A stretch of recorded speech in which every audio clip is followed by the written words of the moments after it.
Hi friends, welcome to my channel. ഞാനിന്ന് വന്നിരിക്കുന്നത് കഞ്ഞിവെള്ളം കൊണ്ടുള്ള ഹൽവയുടെ റെസിപ്പിയുമായിട്ടാണ്.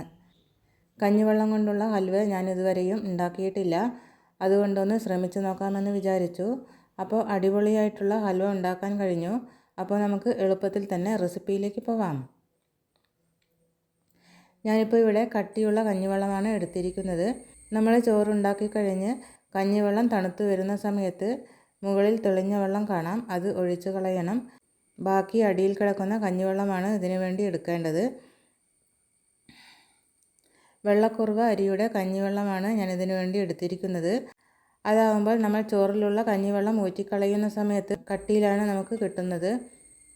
ഇത് ഏകദേശം 1.5 ലിറ്റർ കഞ്ഞിവെള്ളം ഞാൻ ഇതിനു വേണ്ടി എടുത്തിട്ടുണ്ട്. ഇനി നമുക്കിത് തീ കത്തിച്ച് അടുപ്പിൽ വെക്കാം. കഞ്ഞിവെള്ളം തിളയ്ക്കുന്ന സമയത്ത് നമുക്കിതിൻ്റെ കളറിന് വേണ്ടി ബീറ്റ്റൂട്ട് ചേർക്കണം. വേറെ കളറൊന്നും ഇതിൽ ചേർക്കുന്നില്ല. അതിനുവേണ്ടി ഞാനിപ്പോൾ ഒരു ബീറ്റ്റൂട്ട് കട്ട് ചെയ്ത് വെച്ചിട്ടുണ്ട്. ഇനി നമുക്കിതിലേക്ക് ഇട്ട് കൊടുക്കാം. അതിനുശേഷം നന്നായിട്ട് തന്നെ ഇളക്കി കൊടുക്കാം. പിങ്ക് കളറിലായിട്ടുണ്ട്. കഞ്ഞിവെള്ളം തിളപ്പിക്കുന്ന സമയത്ത് ഇടയ്ക്കിടെ നമ്മളിത് ഇളക്കി കൊടുക്കണം. ഒരു 10 മിനിറ്റ് ഇതിൽ കിടന്ന് വേവുന്ന സമയത്ത് കളർ മാറിയിട്ടുണ്ട്. ബീറ്റ്റൂട്ട് കഷ്ണങ്ങൾ ഇതിലേക്ക് ഇട്ട് കൊടുത്തതിന് ശേഷം 10-15 മിനിറ്റ് തിളപ്പിച്ചെടുക്കണം. ബീറ്റ്റൂട്ടിൻ്റെ കളറെല്ലാം നന്നായിട്ട് ഇളകി വന്നിട്ടുണ്ട്. ഇനി നമുക്കിത് കോരി മാറ്റാം.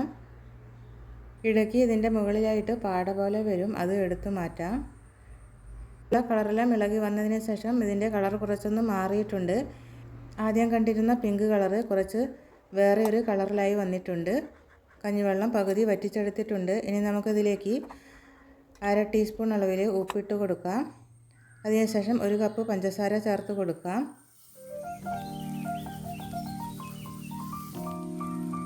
കാൽ കപ്പ് നെയ്യ് ചേർക്കാം. നന്നായിട്ട് തന്നെ ഇളക്കി കൊടുക്കാം.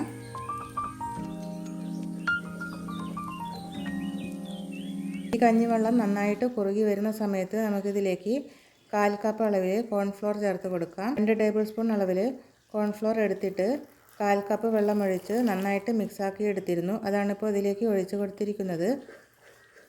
കഞ്ഞിവെള്ളം കൊണ്ട് മാത്രം നമുക്ക് ഹൽവ ഉണ്ടാക്കിയെടുക്കാൻ കഴിയില്ല. അതുകൊണ്ടാണ് കോൺഫ്ലോർ ചേർത്തിരിക്കുന്നത്. ഈ കഞ്ഞിവെള്ളം നന്നായിട്ട് കട്ടിയിലായിട്ട് വരുന്നുണ്ട്. തുടർച്ചയായി ഇളക്കി കൊടുക്കണം, ഇല്ലെങ്കിൽ കട്ടകളായി പോകും. അപ്പോൾ 1 ടീസ്പൂൺ ഏലക്കാപ്പൊടി ഇതിലേക്ക് ചേർത്ത് കൊടുക്കാം.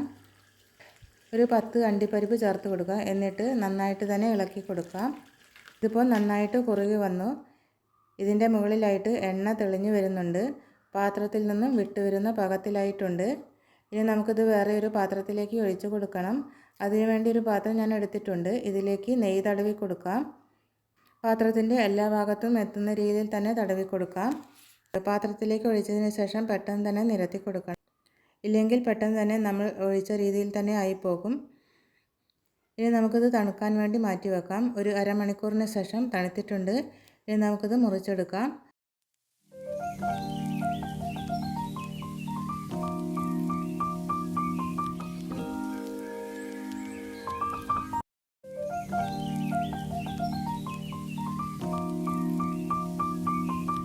പെട്ടെന്ന് തന്നെ നമുക്കിത് മുറിച്ചെടുക്കാൻ പറ്റുന്നുണ്ട്. അപ്പോൾ നമ്മുടെ കഞ്ഞിവെള്ളം കൊണ്ടുള്ള ഹൽവ തയ്യാറായി കഴിഞ്ഞു. അപ്പോൾ നിങ്ങൾക്ക് ഈ വീഡിയോ ഇഷ്ടപ്പെടുകയാണെങ്കിൽ, ഈ വീഡിയോ പ്രസൻറ്റ് ചെയ്യുന്നത് ഇഷ്ടമാവുകയാണെങ്കിൽ ഒന്ന് ലൈക്ക് ചെയ്യാം കേട്ടോ. ഈ ചാനൽ ആദ്യമായിട്ടാണ് കാണുന്നതെങ്കിൽ ഈ വീഡിയോ പ്രസൻറ്റ് ചെയ്യുന്നത് ഇഷ്ടമാവുകയാണെങ്കിൽ ഒന്ന് സബ്സ്ക്രൈബ് ചെയ്യാം കേട്ടോ. സബ്സ്ക്രൈബ് ചെയ്യുമ്പോൾ അടുത്തുള്ള ബെല്ലൈക്കൺ കൂടി ഒന്ന് പ്രസ് ചെയ്തതിന് ശേഷം ഓൾ എന്ന ഓപ്ഷൻ കൂടി സെലക്ട് ചെയ്ത് കൊടുത്താൽ പുതുതായിടുന്ന വീഡിയോസിൻ്റെ നോട്ടിഫിക്കേഷൻ നിങ്ങൾക്ക് ലഭിക്കുന്നതാണ്. അപ്പോൾ നമുക്ക് അടുത്ത നല്ലൊരു റെസിപ്പിയായി വരുന്നത് വരെ ബൈ. Thanks for watching.